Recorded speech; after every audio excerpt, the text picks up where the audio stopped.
In this lab, I'm going to talk about setting up to do a TLC. So in the reagent hood, you'll find two bottles in the beginning, a bad and a just normal TLC. So whenever they're cut up in the stockroom, they'll separate the ones that are bad so you can practice on those. So use those for perfecting technique, and then you'll see that whenever you do column chromatography, the bad ones are good ones for spotting the different fractions collected.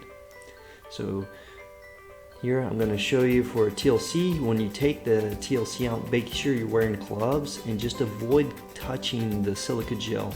Sometimes they'll run differently, and some of the times we think it might be the oils on your fingers that are causing the solvents to deviate. So just always wear gloves and avoid touching as much as possible, even with gloves.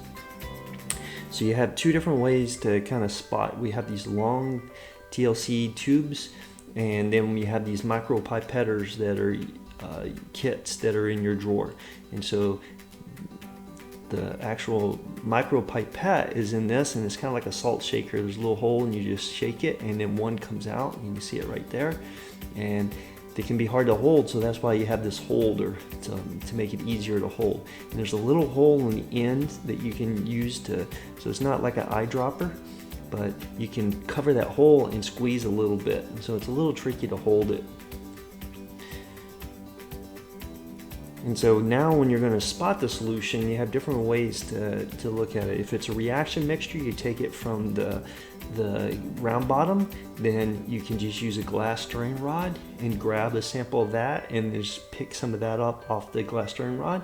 Or if you're going to prepare a standard solution, you want to keep it so you can put it in a test tube, and you want to cork it so it doesn't evaporate. And we also have these glass vials that you can use.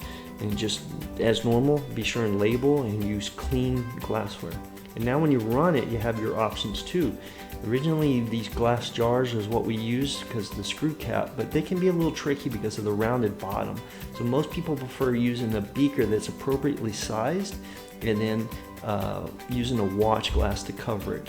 And the biggest mistake people use is they forget to cover it, and then you're not going to get reproducible retention factor. So here I'm just adding a small amount of solvent, just showing you want a smallest amount as possible, and then you'll slowly add the TLC plate to the chamber. I didn't spot anything, it's just an example. Then we'll let it run, and then whenever it's finished, you just don't want it to run up to the top. You're going to remove the TLC plate, and then you want to mark where that solvent line reached onto the TLC plate.